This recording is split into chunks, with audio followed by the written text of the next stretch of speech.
My girlfriend humiliated me at dinner because I work with my hands. She told her friends I'm not refined enough to make her feel like a woman. So I smiled, paid my portion, and left her with the check for all 6 people. I'm Jerome. I own an interior design and construction company, high-end residential and commercial projects. We just finished a $400K residential bill. Lena lives in my penthouse rent-free and works in marketing for a luxury fashion brand. Over the past few months, she'd been making comments. When I reviewed blueprints at home, she'd say, "Still doing homework? Last week, I came home with sawdust on my shirt." She wrinkled her nose and said, "Most men your age are past the point of getting dirty for work." Last night, she insisted I come to dinner with her new friend group, Chloe, Ivy, and their finance boyfriends. Fine dining, then cocktails at a rooftop lounge. She introduced me as Jerome. He does freelance design work. Not that I own the company, just freelance design. The conversation kept circling back to corporate life, business class flights, promotion tracks, 5-year plans. I answered honestly, I like what I do. I built something sustainable. I'm not trying to build some empire. Lena kept jumping in. What Jerome means is, or he's being modest. But then Chloe said something about how important it is that a man can provide a certain standard. Ivy nodded, adding she could never date someone who wasn't on her level professionally. That's when Lena said it. She looked at me, then at her friends. I'm tired of having to explain that Jerome isn't just some carpenter measuring and cutting wood. The table went quiet. Then she added, "You're not refined enough to make me feel like a woman." Everyone at that table knew exactly what she meant. I wasn't sophisticated enough, successful enough, impressive enough. I smiled, calm, pulled out my wallet, calculated exactly what my portion cost, added tip, and put the cash on the table. Then I stood up and said, "A real man doesn't need anyone's permission to know his worth."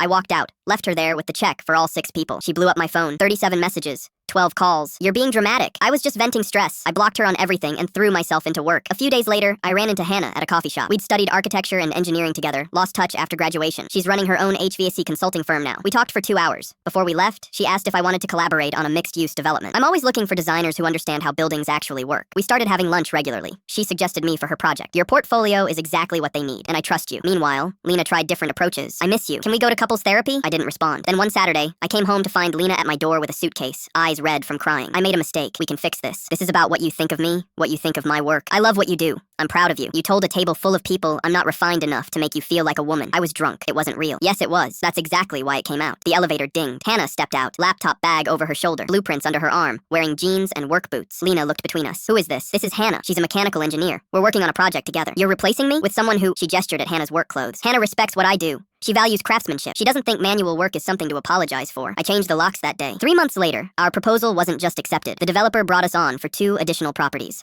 Our work got featured in Architecture Monthly. My company revenue is up 40%. Hannah and I are together now. Last week at a networking event, someone asked what I do. Before I could answer, Hannah said, "Jerome owns a design and construction company. He just got featured in Architecture Monthly. His craftsmanship is incredible." She said it with natural pride. With Lena, I had to defend my worth. With Hannah, she just sees it. I ran into Lena last month. She looked tired, worn down. She'd left the fashion company. I was wrong about what I said. I'm sorry. I know. Hannah and I are looking at investment properties to renovate together. My company is thriving, and I'm with someone who sees me clearly and likes what she sees.